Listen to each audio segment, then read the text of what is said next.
Hello friends and welcome back to your channel smart traders club. शुरुआत करेंगे India VIX के साथ में जो 1.25% के फॉल के साथ में काम करता हुआ नजर आ रहा है।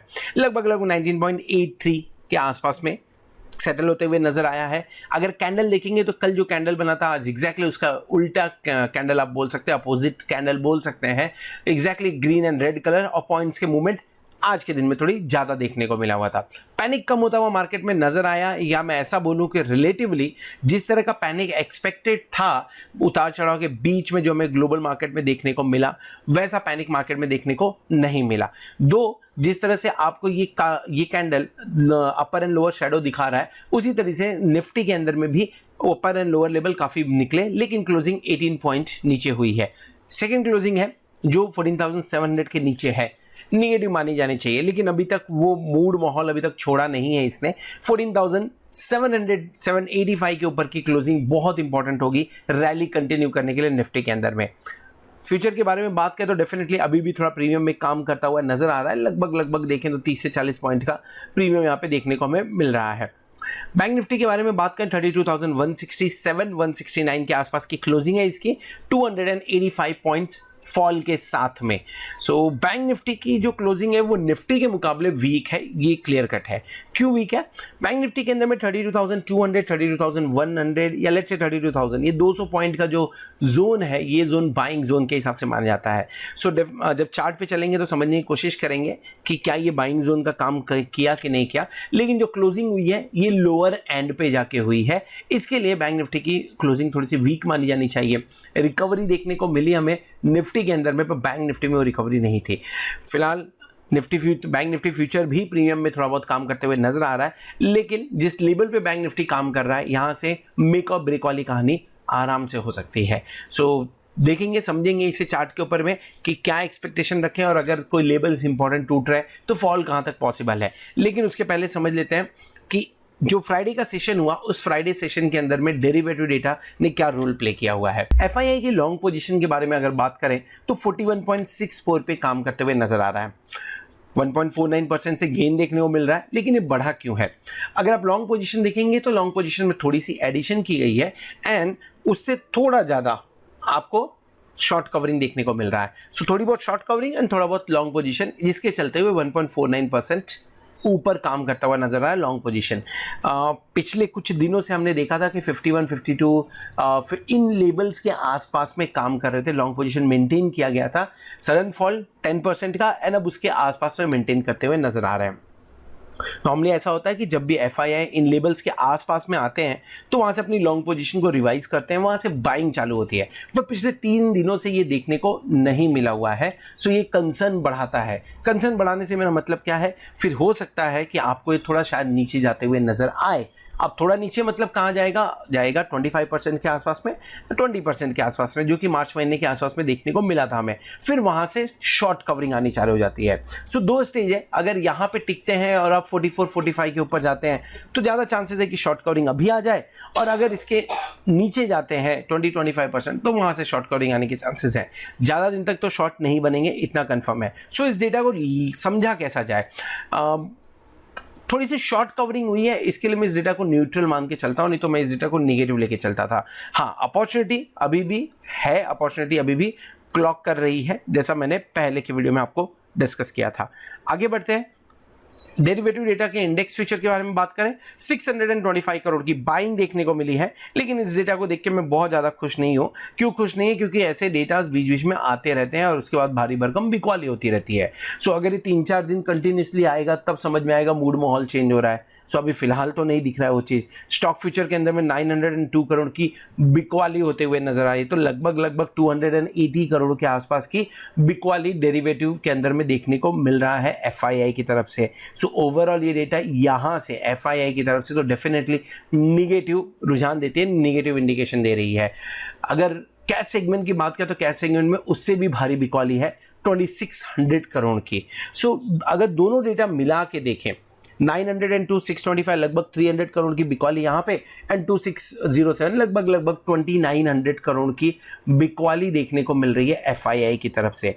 अगर इसे एक दिन के पुराने डेटा के साथ में देखा जाए तो डेफिनेटली 41 का 100 था, अब 2900 के आसपास में होगा, तो डेफिनेटली एक पॉजिटिव माना जाना चाहिए। DII की बात करें तो DII पॉजिटिव इंडिकेशन दे रहा है 613 करोड़। सो जिस दिन ज़्यादा बिकवाली देखने को मिलती है FII की तरफ से, सपोर्ट आ जाता है DII की तरफ से, नहीं तो DII भी बहुत ज़्यादा बुलिश व्यू में तो नहीं है, तो DII को मैं एक न्यूट्रल व्यू लेके चलूँगा, पॉजिटिव व्यू यहाँ पे नहीं है। सो FII निगेटिव दिख रहा है। अगर मैं इंडिया विक्स की बात करूँ तो इंडिया विक्स में डाउनफॉल देखने को मिल रहा है, जो एक पॉजिटिव इंडिकेशन है।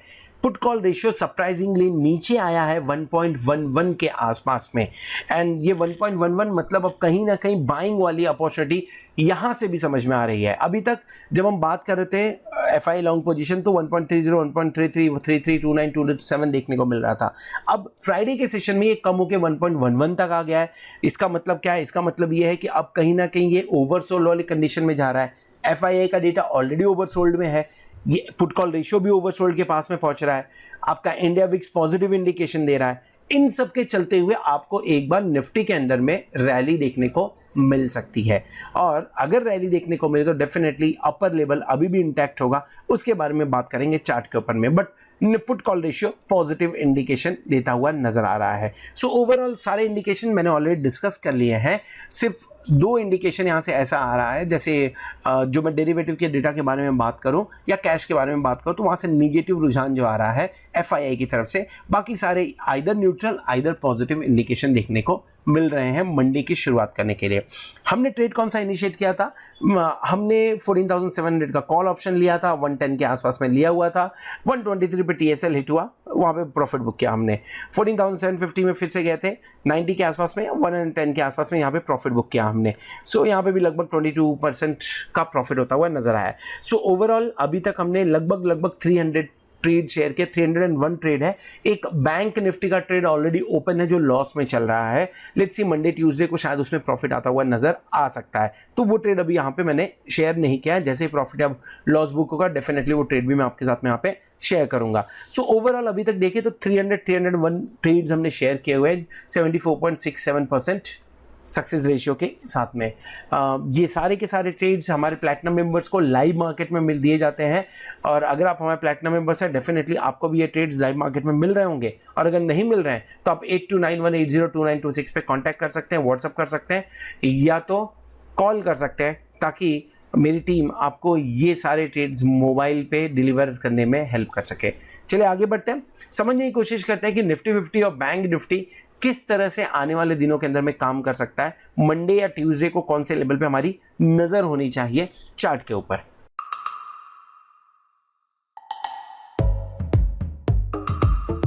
ये है सचिन कुकरेजा, इन्हें टोस को टच करना मुश्किल लगता है, पर अब स्टॉक्स पे investing in stocks easy. Stocks buy या सेल करो सीधे अपने फोन से। अब स्टॉक स्टार्ट करके देखो। Investment in securities market are subject to market risks. Read all the related documents carefully before investing. Welcome back, और इस वीडियो में हम डिस्कस करने वाले हैं निफ्टी के बारे में। बैंक निफ्टी का व्यू थोड़ी ही देर में आपको ऊपर कार्ड पे क्लिक करके देखने को मिल जाएगा ना। बैंक निफ्टी के बारे में बात करें तो बैंक निफ्टी की अगर फर्स्ट कैंडल को छोड़ दें तो उस कैंडल के बाद में जो भी मूवमेंट हुआ है लार्जली वो 14,700 से लेके 14,618 के बीच का मूवमेंट हुआ है। अब नीचे की तरफ आप देखेंगे डेफिनेटली एक ऐसा कैंडल देखने को मिल रहा है जो कि इंडिकेट कर रहा है कि हम 618 के नीचे गए थे पर क्लोजिंग नहीं हुई थी। सेम वे में 14,700 के लिए ये दो आप कैंडल लीजिए, पर इन दोनों को कैंडल में इमीडिएटली देख लीजिए क्लोजिंग होने के बाद में 14,700 के नीचे की क्लोजिंग कर दी गई है। सो रेंज बाउंड ट्रेड आप बोल सकते हैं, लगभग 100 पॉइंट के बीच का रेंज बाउंड ट्रेड। जिस तरह से बैंक निफ्टी में फॉल देखने को मिल रहा था उस तरह से निफ्टी में फॉल देखने को नहीं मिला हुआ है, एंड निफ्टी फिर से अपने हिसाब से जब भी हम बात करते हैं निफ्टी के बारे में, डेफिनेटली निफ्टी बैंक निफ्टी से स्ट्रॉन्ग एक रिएक्शन देता है और स्ट्रॉन्ग रिएक्शन देता हुआ नजर भी आया हुआ है। नाउ क्लोजिंग के बारे में बात करते हैं, क्लोजिंग 14,700 इंपॉर्टेंट मानी जाएगी। अगर एक क्लोजिंग 14,700 14,766 के ऊपर की देखने को मिल जाए तो आखिरी कुछ घंटों में, या मैं ऐसा बोलूं 12 बजे के बाद में अगर आप देखेंगे तो निफ्टी का मूवमेंट अच्छा देखने को मिला। निफ्टी के अंदर में बढ़िया रिकवरी, बढ़िया ज़्यादा पॉइंट का गेम नहीं था, 14,683 के आसपास की क्लोजिंग है तो 83 पॉइंट्स की रिकवरी देखने को मिली जो कि बैंक निफ्टी के अंदर से नदारत थी। सो ओवरऑल लेवल्स कौन से इंपॉर्टेंट है? पहले तो क्लोजिंग के हिसाब से 14,700 पे नजर होनी चाहिए, नीचे की तरफ 14,618 के आसपास मिले तो एक बार बाय करना चाहिए। और जो स्टॉप लॉस लगेगा वो स्टॉप लॉस थोड़ा सा सेंसिटिव, आई मीन टू से थोड़ा सा, अगर आप कंजर्वेटिव ट्रेडर हैं तो कम पे लगा सकते हैं, और वो हो सकता है लगभग 14,580 के आसपास का, 14,680 यस 580 के आसपास का स्टॉप लॉस लगेगा। टारगेट आपका ऊपर 14,700 एंड देन उसके बाद में 14,766 के आसपास का टारगेट बनता हुआ यहाँ पे नजर आ सकता है। शॉर्ट करने के लिए निफ्टी बिल्कुल नहीं है, शॉर्ट करना है तो बैंक निफ्टी में एक बार सोचा जा सकता है, निफ्टी के अंदर में बिल्कुल भी आपको शॉर्ट नहीं करना है। अगर डेली कैंडल पे चले तो डेली चार्ट पे चले तो देखेंगे 3 दिन से कंटिन्यूसली लोअर लो लोअर हाई पैटर्न बनाता हुआ नजर आया है। बट इन सारे कैंडल्स के अंदर में अगर फ्राइडे का कैंडल देखेंगे वो ये इंडिकेट कर रहा है कि लोअर लेवल से बाइंग देखने को मिली हुई है। दो क्लोजिंग 14,700 के नीचे की है, बट इमीडिएटली वो लेवल्स टूटे नहीं है, अभी तक उसके नीचे क्लोजिंग नहीं है। सो अगर एक क्लोजिंग आपको 14,650 के नीचे की मिल जावे सो समझ के चलिए कि मार्केट के अंदर में नेगेटिविटी आ चुकी है वापस से, एंड जो ये आपस से आपको 14,500 के आसपास में लेके जा सकता है। फिर नहीं तो अगर एक क्लोजिंग आपको 14,700 के ऊपर की, या लेट्स से जो हाई पॉइंट था फ्राइडे का था 14,000 कितना हाई था 14,749 यानी 14,750, इसके ऊपर की क्लोजिंग मिल जावे तो एक बार रैली ऊपर की तरफ जाते हुए भी नजर आ सकती है। बहुत कुछ डिपेंड करेगा न्यूज़ के अंदर में, ग्लोबल माहौल के अंदर में, क्योंकि निफ्टी फिलहाल रेंज बाउंड है और क्लूज लेने की कोशिश कर रहा है आउटसाइड से। सो अगर जिस तरह का पॉजिटिव मूवमेंट अगर ग्लोबल मार्केट में देखने को मिलता है या कुछ पॉजिटिव न्यूज़ आता है कोरोना के फ्रंट पे तो डेफिनेटली रिएक्शन देखने को पॉजिटिव मिल सकता है। लेवल्स के बारे में ऑलरेडी हमने यहाँ पे डिस्कस कर लिया है, 14,618 के आसपास में सिर्फ बाय करने की बात हो रही है। नीचे की तरफ भी कुछ इंपॉर्टेंट लेवल्स हैं जो कि आपको 14,462 14,524 के आसपास देखने को मिल रहे हैं।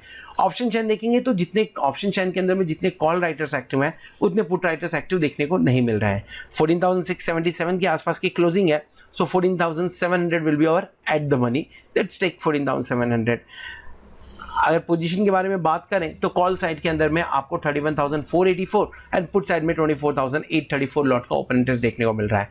क्वाड्रेंट 1, क्वाड्रेंट 2, 3 एंड 4 चारों क्वाड्रेंट के अंदर में सिंपली राइटिंग देखने को मिल रही है, यानी अगर आप ऑप्शन बायर थे तो आपका प्रॉफिट हुआ रहेगा तो कम प्रॉफिट हुआ रहेगा, बड़े प्रॉफिट्स होने के चांसेस नहीं ना के बराबर थे। एक्टिविटी देखी जाए तो 16,584 की राइटिंग, 15,265, 21,506 की बढ़िया राइटिंग होते हुए उसके नीचे भी 15,000 के ऊपर में भी आपको 22,397 लॉट की राइटिंग होते हुए नजर आ रही है। हाईएस्ट ओपन इंटरेस्ट अभी भी 15,000 पे टिका हुआ है कॉल साइड के अंदर में। पुट साइड में बात करें तो पुट साइड के अंदर में भी एक्टिविटी कम नहीं थी, जिसके चलते हुए हमें दोनों साइड के मूव देखने को मिले। 14,600 पे 16,272 लॉट की राइटिंग, 14,700 पे 10,622 लॉट की राइटिंग। बट ओवरऑल अगर ओपन इंटरेस्ट देखा जाए तो आपको यहाँ पे 34, 38, 45 देखने को मिलेंगे एंड पुट साइड में 24, 25, 25, 23 आपको देखने को मिलेंगे, जो कि ऑलमोस्ट 10,000 से कम है। सो इसके लिए कॉल राइटर्स ज़्यादा एक्टिव हैं, पुट राइटर्स कम एक्टिव हैं। सो ऊपर की तरफ अगर आपको किसी न्यूज़ के चलते, पॉजिटिव न्यूज़ वगैरह के चलते हुए कहीं ऊपर की तरफ मार्केट मूव करता हुआ मिलता है तो शॉर्ट कवरिंग बढ़िया देखने को मिल सकती है। लॉन्ग अनवाइंडिंग के चांसेस कम नजर आ रहे हैं। रेंज क्या हो सकता है अगले वीक के लिए? स्ट्रैडल की अगर बात करें तो 121 के आसपास में, और यहाँ पे 125, लगभग 150 पॉइंट्स के यहाँ से 250 पॉइंट्स के यहाँ से बात कर सकते हैं आप। सो आपको नीचे की तरफ 14,450 जो चार्ट के ऊपर भी नजर आ रहा है, और ऊपर की तरफ आपके सामने 14,950 जो कि चार्ट के ऊपर नजर आ रहा है। ये दोनों लेवल देखने को मिल सकते हैं। ऐसा एक्सपेक्टेशन है राइटर्स का कि इसके बीच में शायद काम करते हुए नजर आए Nifty. So this is all about Nifty view. Hope आपको व्यू पसंद आया रहेगा। अगर व्यू पसंद आया तो वीडियो को जरूर लाइक करिएगा, दोस्तों के साथ में शेयर करिएगा। At the same time thank you very much for watching this video. Hope आपने चैनल को सब्सक्राइब कर लिया रहेगा और साथ में आप प्लैटिनम मेंबरशिप का भी बेनिफिट ले रहे होंगे। होप आने वाला वीक, आने वाली एक्सपायरी आपके लिए जोरदार हो और आप खूब सारा पैसा कमाएं। Good night. ट्रेडिंग की दुनिया तेज करने आ गया है अपस्टॉक्स। बेहतरीन ट्रेडिंग प्लेटफॉर्म्स के साथ पाएं मुफ्त डिलीवरी निवेश।